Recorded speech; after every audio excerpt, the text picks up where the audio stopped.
Godia anauguza majeraha mabaya hospitalini Nairobi. Anahadithia masaibu yaliyomfika usiku wa kuamkia Februari 14, siku ya wapendanao. Steve anasema alishambuliwa na rafiki wa kike kwa jina Gladwell Kagai aliyemchoma kwa maji moto. Siku ya tukio wawili hao walikutana kuzungumzia uhusiano wao, lakini mambo yaligeuka. It was my girlfriend and she burnt me because I think she was not satisfied with the explanation I had given her, or maybe she felt like me sleeping I had ignored her. Steve anasema wamekuwa kwenye uhusiano kwa miaka 3 sasa. Usiku wa tukio binti huyo alitaka kujua iwapo Steve alikuwa na uhusiano na msichana mwingine. Ugomvi uliendelea hadi usiku, na Steve alipokuwa amelala alimwagiwa maji moto na kujeruhiwa vibaya. I think the water was super boiled to high temperatures, so the water was black. I was worse than this. My face was swollen. My eyes, the next morning my eyes could not see anymore. They were swollen. The wounds were aching. The pain was very intense. Baadaye picha za CCTV zilimnasa mshukiwa akitoroka kutoka nyumba walimokuwa mtaani Umoja wa Nairobi. I realized she stole my phones. When I went to replace my SIM cards, I found that the main statement showed me she had transferred all the money. The money was around 318,450. So she stole everything and left me with 7 shillings. What I just want, the culprit should be apprehended and arraigned in court so that I can get justice. Makachero kituoni Buruburu wanasema wangali wanafuatilia kisa hiki. The bills are piling up. I'm just asking for financial support. Kufika sasa mshukiwa bado hajapatikana. Franklin Wala, runinga ya Citizen. Guys, ladies, Kachululu, Msolombo inafanya uchome mtoto wenyewe. What if ni your brother? What if kama angekuwa your relative ama your son? Inaweza kuwa aje? Unapata wapi nguvu ya kupigania Kachululu by the way?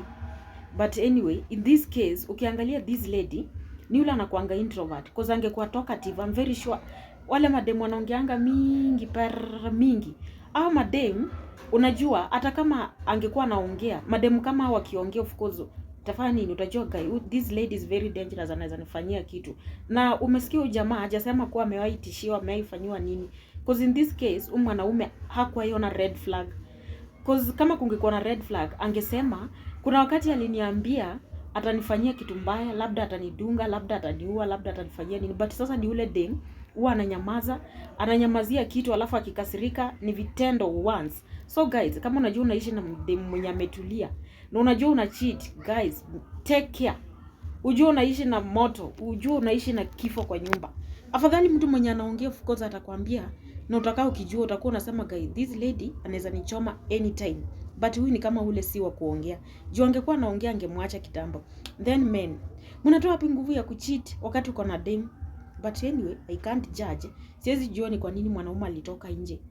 Hayo ni mambo yao, but guys, this is not very good. That is very bad. Of course, kama you are a lady, kama mwanaume anakucheat, move on. Na men, kama unajua unaishi na mtu mwenye unaonanga red flag anaweza kufanyia kitu, wachana naye. Wanawake ni wengi. Au mwanamke mwingine. Ama wachana na mapenzi kabisa. Ama mkiachana na mtu mwambie umemwacha, asikae hapo. Ama mwanaume labda alikuwa ameacha udem lakini hakutaka kumwambia kwa amemwacha. Kuna mtu anakuacha na kuambia, mwambie nimekuacha, nimemove on, sitaki mambo ya mademu. Simwambie nimepata mwingine. Now see, mwanaume ameiva kama mandazi, ameiva kama chapo. Sasa sijui kai ataoa nani. But anyway, anaweza pata mtu mzuri, lakini mimi najua saa hizi anaogopa wanawake kama shit. Atakuwa anaona mwanamke anaona second devil. That is very bad guys. Wanaume, ama wacha niseme ladies, mko mnaombea watoto wenu wasikutane na wanawake kama wale kama ule. Asiyai kutana na mwanamke kama ule. If you are a man, make sure usiwahi kutana na mwanamke kama huyo. Kaa kwa maombi. Cause we afadhali hata mtu akutusi ama akupige, lakini hiyo maji. Thank you for watching guys. Mkuwe na siku njema. Stay tuned.